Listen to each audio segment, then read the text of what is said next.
ایک نوجوان تھا، وہ ایک لڑکی کی محبت میں مبتلا ہو گیا۔ ایک بار وہ لڑکی کسی قافلے کے ساتھ باہر سفر پر جانے لگی۔ جب نوجوان کو اس کا علم ہوا تو وہ بھی قافلے کے ساتھ چل پڑا۔ جب قافلہ جنگل میں پہنچا تو رات ہو گئی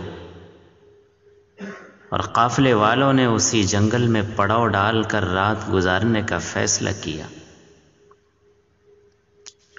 وہ نوجوان بھی ان لوگوں کے ساتھ اسی جنگل میں ٹھہر گیا۔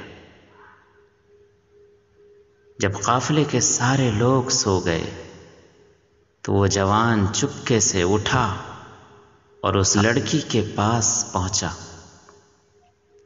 اور کہنے لگا کہ میں تجھ سے بے پناہ محبت کرتا ہوں اور اسی لیے میں قافلے کے ساتھ آ گیا ہوں۔ لڑکی کہنے لگی کہ جا کر دیکھ قافلے کا کوئی شخص جاگ تو نہیں رہا ہے۔ جوان نے خوشی اور مسرت کے عالم میں سارے قافلے کا چکر لگایا اور واپس آ کر کہنے لگا کہ قافلے کے سارے لوگ غفلت میں پڑے سو رہے ہیں۔ تو اس لڑکی نے پوچھا کہ اے نوجوان، کیا وہ اللہ بھی سو رہا ہے جس نے تجھے، مجھے اور دنیا کی تمام چیزوں کو پیدا کیا؟ جوان بولا کہ اللہ تو کبھی نہیں سوتا ہے، نہ اسے نیند آتی ہے نہ اونگ آتی ہے۔ تب وہ لڑکی بولی کہ اے جوان، اسی اللہ سے ڈر جو تیری اور میری ہر نقل و حرکت سے باخبر ہے۔ جوان نے جیسے ہی یہ بات سنی، خوف خداوندی اور خشیت الہی سے لرزنے لگا اور اس نے غلط ارادے سے دل میں ہی توبہ کر لی اور گھر واپس چلا گیا۔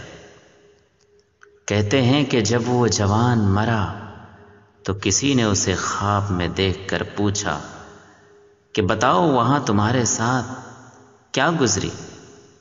تو جوان نے جواب دیا کہ میں نے اللہ کے خوف سے ایک گناہ کو چھوڑا تھا، اللہ تعالیٰ نے اسی وجہ سے میرے تمام گناہوں کو بخش دیا۔ ناظرین، اللہ رب العالمین خود فرماتے ہیں وَأَمَّا مَنْ خَافَ مَقَامَ رَبِّهِ وَنَهَى النَّفْسَ عَنِ الْهَوَى، کہ جو اپنے پروردگار کے سامنے کھڑا ہونے سے ڈرا اور اس نے اپنے نفس کو خواہشات کی تکمیل سے روکا، فَإِنَّ الْجَنَّةَ هِيَ الْمَأْوَى، تو یقیناً جنت ہی اس کا ٹھکانہ ہوگا۔ اللہ رب العالمین سے دعا فرمائے کہ اللہ تعالی ہم سب کے سینوں کو، ہم سب کے دلوں کو خوف خداوندی اور خشیت الہی سے لبریز کر دے، آمین۔ السلام علیکم ورحمۃ اللہ وبرکاتہ۔